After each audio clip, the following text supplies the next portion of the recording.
Ghostrunner is the living proof that you don't need big open world environments when you're able to make full use of the environments you shape.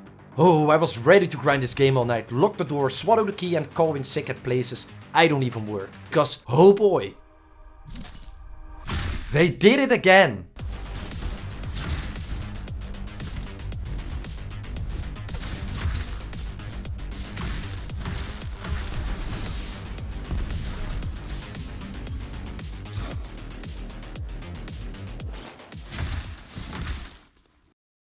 What made Ghostrunner good in the first place? One of the main contributors to Ghostrunner's success is, to no surprise, the fast-paced gameplay. They managed to capture it so well because of a few reasons.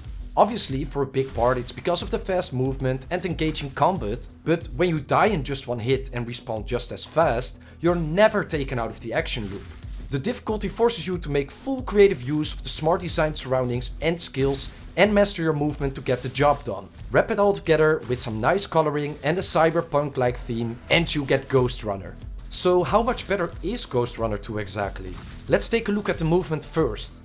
Since it's such a heavily based movement game and it was working well already, they didn't change it in the slightest. The dash and slide, most importantly, is still a thing too, where if you combine those two you can move around even faster and take your movement skill to even greater heights.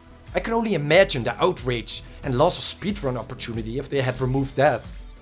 So what about the combat changes? The biggest of all being you can now block attacks. Okay, at first I was kinda skeptical about it because with that they took a degree of difficulty away. One of the key elements of the game being that good, right?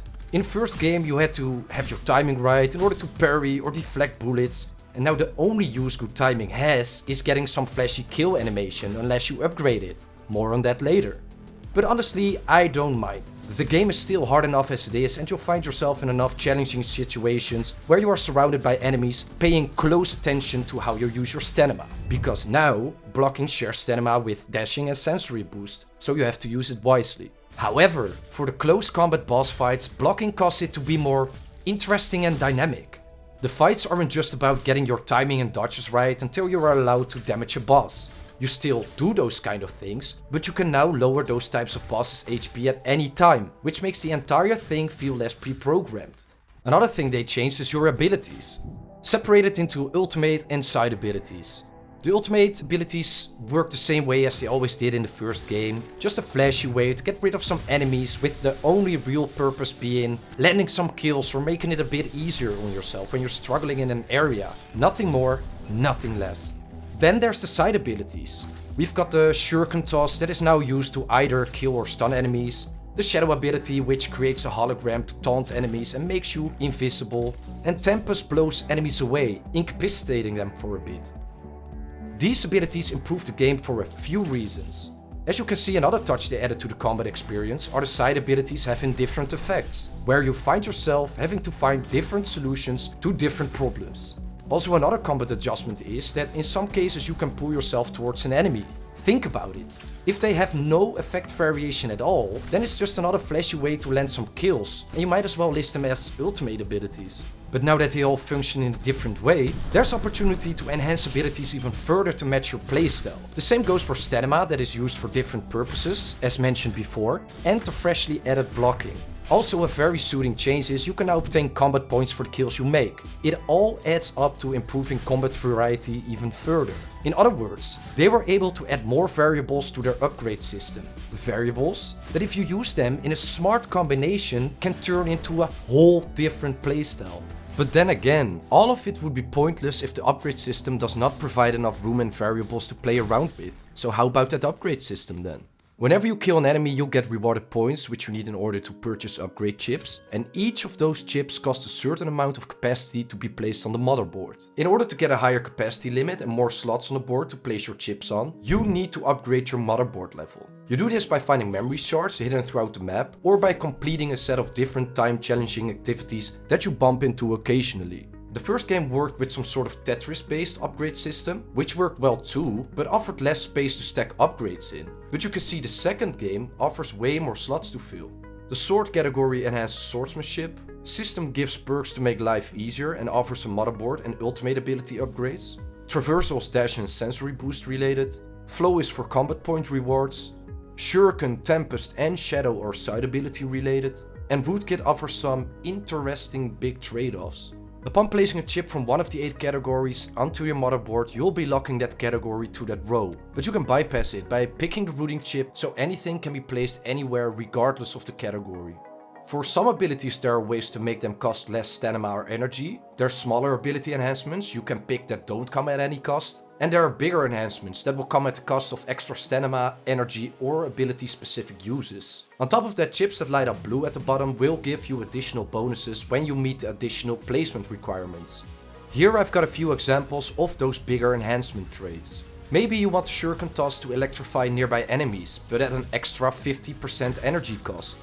Or maybe you want the Shadow ability to teleport you back to the pinned down location once you get hit, granting you an extra life, but in trade for invisibility. You can decide you want Tempest to kill an enemy instead of incapacitating them, but it will use the remaining energy. There's also options for the sword where you can slash through a blocking enemy, but at 40% stamina cost.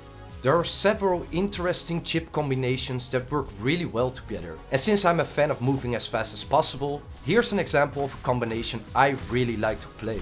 I picked a chip that gave me 5% extra movement speed for every combo point I get. Then I dropped my ability to block attacks to double the combat points gained for every kill. And then I made my combo point multiplier last 100% longer. On top of that, I upgraded my dash to launch me 75% further, so I gained more slide momentum. As a final touch, I made energy generate based on my speed instead of passively or by killing enemies, and made 40% of my stamina regenerate from killing enemies in trade for being able to hook onto stunned enemies. That being said, the combat aspect of the side ability sure made the game better, but the real sweetness comes from the way they implemented them into parkouring, one of the key elements to Ghostrunner's improvement. Because you may remember from the first game they added certain points as power-ups in the map to pick those side abilities up, and therefore it came with limits. First of all, they could only implement it to a certain extent because of the time limit. Time limit that was designed to, for example, get through a van in time, or jump to a higher place, or maybe open doors with the Shuriken toss before you die.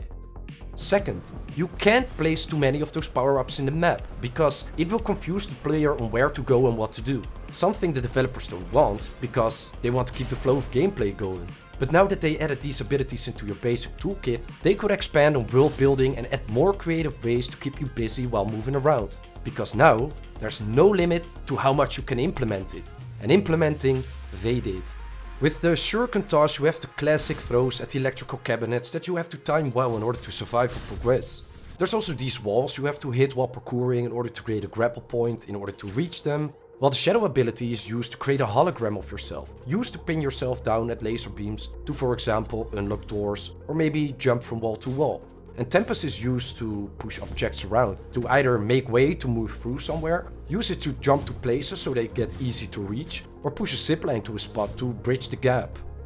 You'll find yourself having to use a combination of them constantly to move around and puzzle yourself through the areas. And that even goes for the hidden question marks and in some cases memory shards, which is another step up from the first Ghostrunner, because there, well, in most cases you only have to parkour a little in order to find them. And have I even mentioned how big these areas are? Ghostrunner 2 is literally 2/3 times bigger as the previous game. So the question remains, did they manage to upscale the game while still delivering the same experience? Of course, part of the second Ghostrunner being bigger is having more levels, but for the most part it is shown in the distance and space you get to progress to the next area. And it's also very visible in the spaces you get to clear enemies in. And that's already noticeable in Dharma Tower. You'll notice in the Cybervoid too, it now offers way more space to, for example, get used to the practical aspect of your abilities. In general they make more use of the Cybervoid, because even parts of the boss fights play out in it, and besides that you'll engage in combat from time to time. Also, they did not waste any opportunity to play out parts of the story inside of it. That being said, the point when you really start to notice this is when you get to the mission where you finally go outside and release your inner biker. Cause holy cow, they really upped their game there. Traveling huge distances, dodging lasers and other objects left and right, while opening doors and speeding through closed doors, shooting down enemies while defying the laws of gravity. And all of this while going downward in a 90-degree angle for the big reveal. The outside world.